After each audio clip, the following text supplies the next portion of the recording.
Aqui no estúdio. Olha isso, uma startup brasileira está usando tecnologia e inteligência de dados para transformar exames de saúde.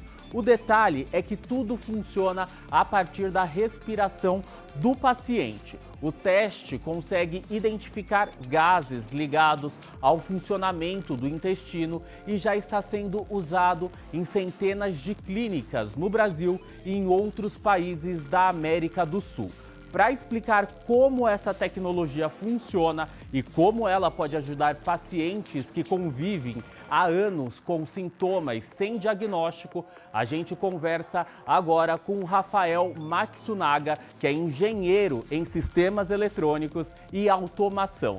Tudo bem, Rafael? Bem, Will. Prazer. Tudo ótimo, prazer. Seja bem-vindo ao SP Tecnologia. Isso, prazer. Rafael, como surgiu a ideia de criar esse teste pela respiração? Bom, o teste respiratório é um teste já mais conhecido, já tem um tempo.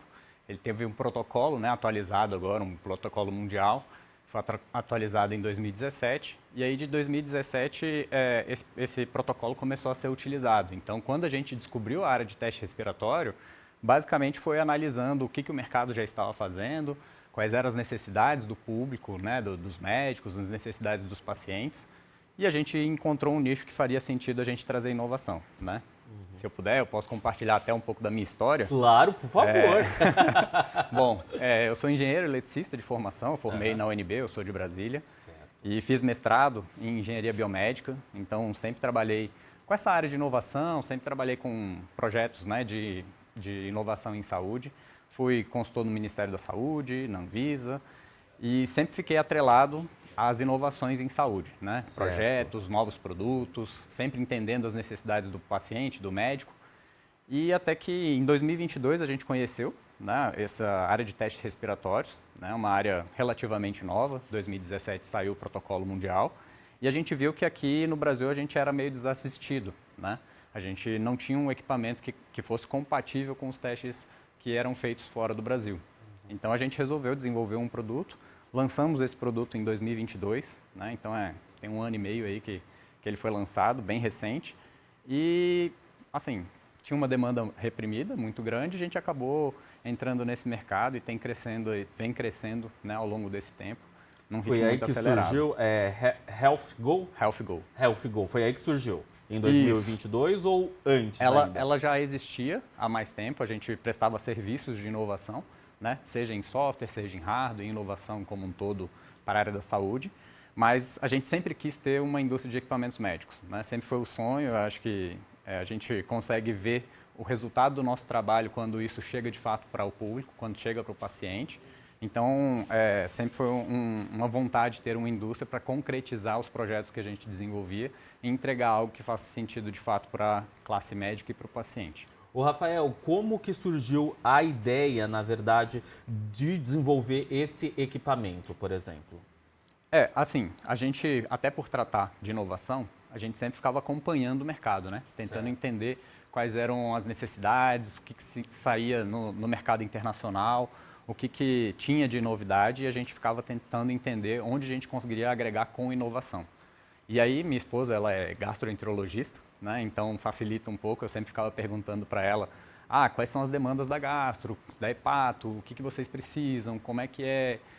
E por um acaso a gente chegou na área de testes respiratórios, né? Me chamou muita atenção porque a gente ainda não tinha um teste completo no Brasil. Ela falou que era uma tendência, né, de você estar começando a analisar a desbiose, começando a analisar SIBO, né, que é o supercrescimento bacteriano. Então a gente falou, é uma área que eu acho que faz sentido a gente inovar. E aí a gente foi para a inovação, a gente desenvolveu o produto, colocamos o produto, né, e tem crescido numa velocidade mais rápida do que a gente estava esperando. Todo mundo de casa quer saber como que funciona na prática esse teste. Bom, vamos lá. Primeiro, entendendo um pouco do conceito, né? Certo. A gente basicamente expira vários resíduos que são retirados do nosso corpo, né? Uhum. Então, quando a gente faz a alimentação de algum carboidrato, e aí hoje a gente mede com o produto as intolerâncias aos carboidratos, a gente mede intolerância à lactose, frutose, xilitol, sorbitol, e a gente mede SIBO e IMO. SIBO é supercrescimento bacteriano e IMO é o supercrescimento metanogênico. Você estava falando aqui, aí todo mundo começou a dar um nó na cabeça, né? Você repete pra gente. Vamos lá. Ele mede o quê? Desculpa. Intolerâncias a carboidratos. Certo. Intolerâncias a carboidratos, a gente está falando de intolerância à lactose, frutose, xilitol, sorbitol, frutano. E a gente mede também SIBO, né? Que é supercrescimento bacteriano do intestino delgado. É quando você tem uma quantidade elevada de bactérias dentro do intestino delgado. E o supercrescimento metanogênico, que é a quantidade de arqueias, né? Que é um organismo específico dentro do intestino delgado, que em excesso ele também faz mal, né? São componentes divergentes, né? Então, quando você tem mais bactérias, você vai ter um acúmulo maior de hidrogênio sendo gerado, né? Então, quando você tem hidrogênio, ele geralmente está associado aos gases, desconfortos abdominais, consequentemente mais a diarreia. E quando você está em contrapartida com mais arqueias, você tem uma constipação. Ele tende a dar uma constipada. Então, são dois sintomas, apesar de divergentes, mas são dois sintomas de duas estruturas que estão dentro do nosso intestino delgado. Eles se conversam. Se conversam, na destruição de um, o outro vem e pega e gera o metano. Então, tem uma simbiose entre eles e, de alguma forma, eles conversam. Entendi. O paciente precisa de algum preparo antes do teste? Isso. Aí, como a gente... daqui a pouco eu vou te explicar exatamente como funciona o teste, certo. Mas você precisa de se preparar. Tem uma dieta específica que você consegue diminuir um pouco a quantidade de insumos que você consome que vão gerar esses gases, né? Então, você tem que fazer uma dieta mais restritiva de 12 horas, 24 horas, dependendo do protocolo. Dependendo se você precisar de estender um pouco mais, vai para 48 horas. Chega a ficar de jejum ou não? Fica de jejum 8 horas a 12 horas, dependendo do protocolo, tá? E aí antes você tem que ter uma dieta bem restritiva, né? Uma dieta com poucos carboidratos complexos, né? Então, sem muito leite, derivados de leite. Um ótimo exame para fazer de manhã, né? Acordou Ele e faz vai fazer de manhã, Aí né? você faz o jejum e vai fazer os sopros, né? Uhum. Pode continuar, desculpa. Sim. Aí uma vez que você chegou no consultório para fazer, né? Então você vai fazer o bochecho, vai limpar, higienizar a boca, sem o uso de álcool. E aí depois vai fazer um protocolo de sopros, né? Então, o primeiro sopro, você vai fazer o sopro para entender se você fez corretamente a dieta que foi passada. Então, a gente tira o sopro basal. Fez o sopro basal. Se os índices foram baixos, né, de fermentação do corpo, aí você consegue fazer o exame.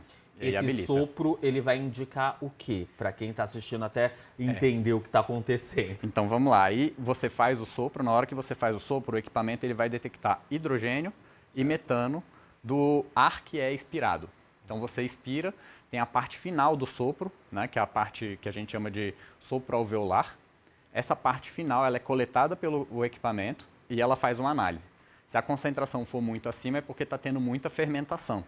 E aí a partir da fermentação, da concentração desses dois gases, hidrogênio e metano, você consegue fazer uma análise se está em conformidade ou não o seu intestino. Entendeu? Se tem ou não tem.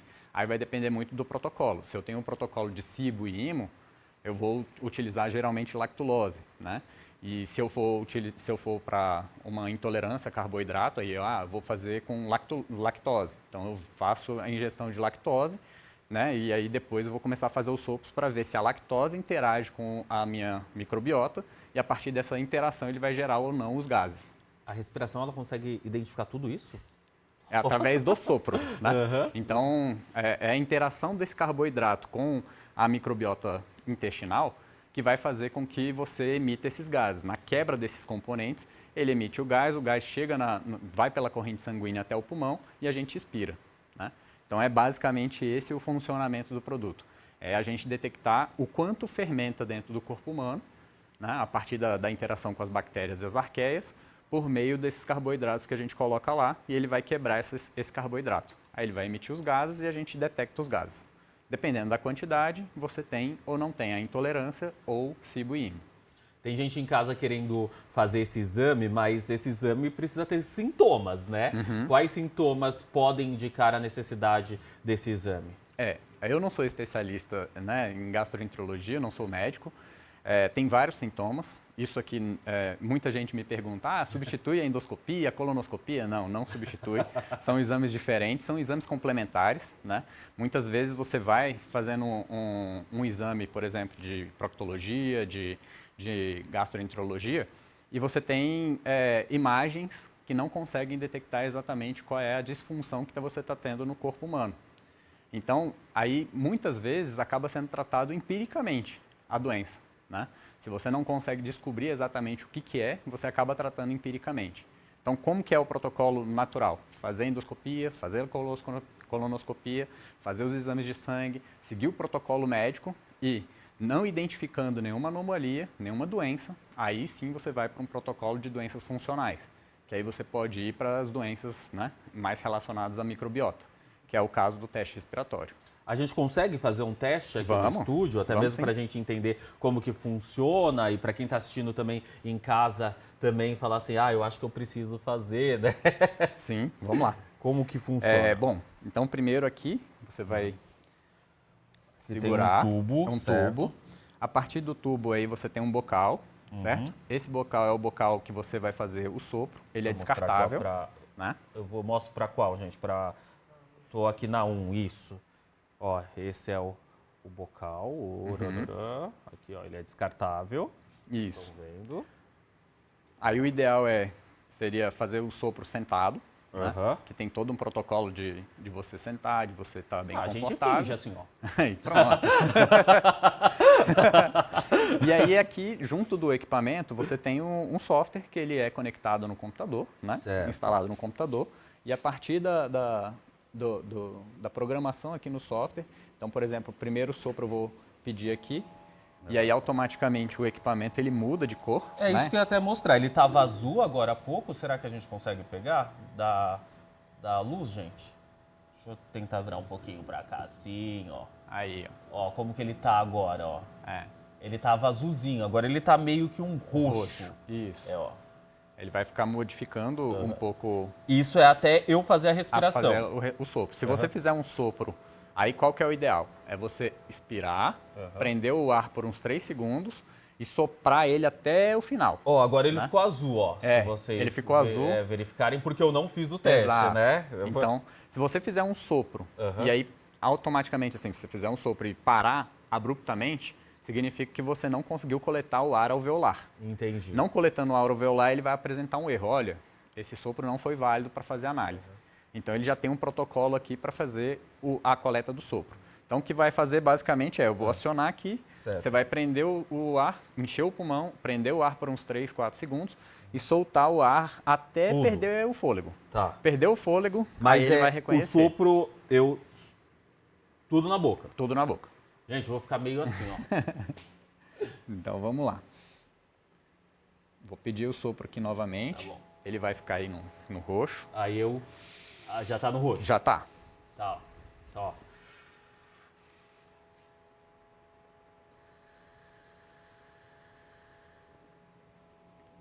Exato. Foi? Isso. Aqui, ó. Aí ele deu uma sinalização de verde aqui, que o sopro foi válido. E aqui ele mostra a pressão do sopro. Porque a partir do gráfico do sopro, você identifica se você chegou no ar alveolar.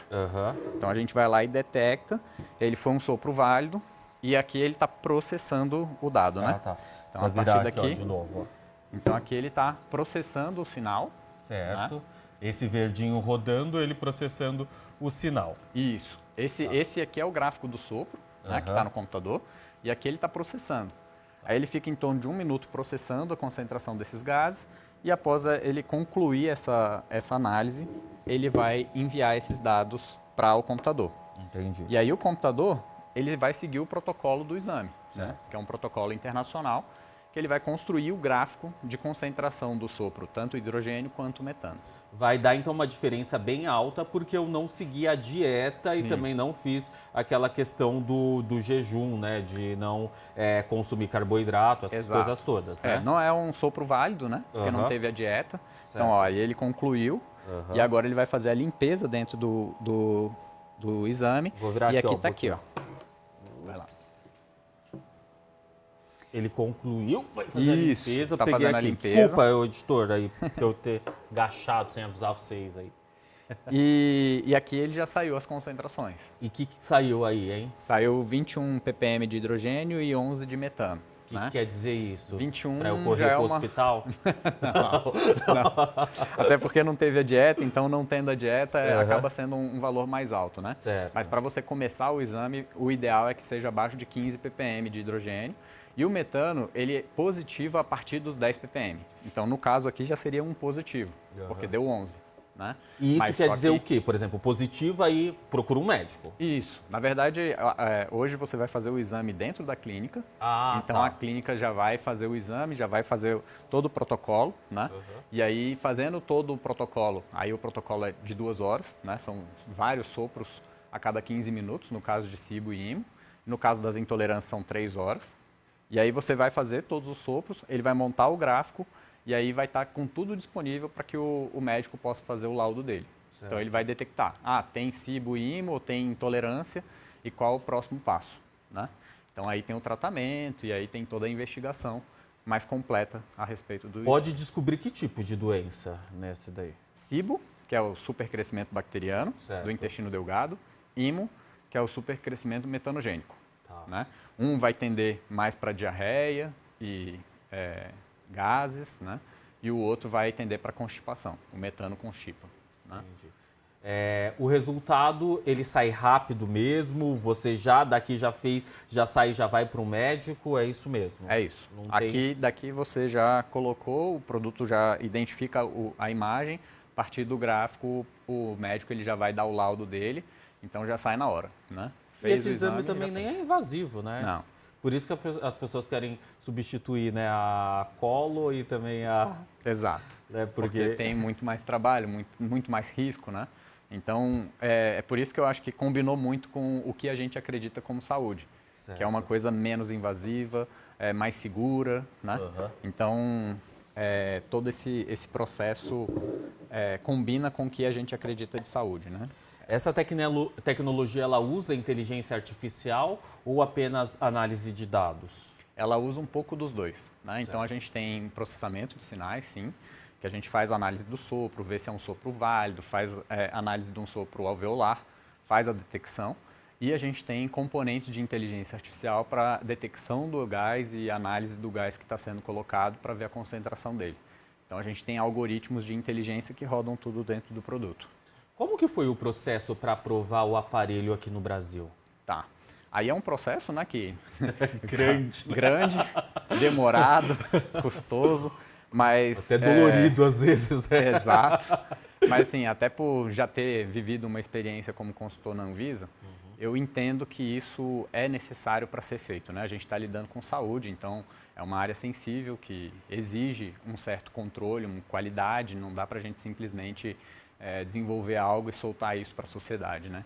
Então tem um protocolo sim, é difícil, tem que passar nos métodos da vigilância sanitária, depois você tem que passar pelo Inmetro, o Inmetro faz auditoria, depois ele faz análise do produto em laboratório, tem todo um protocolo para isso, que com a documentação você envia para a Anvisa, para a análise da Anvisa, né?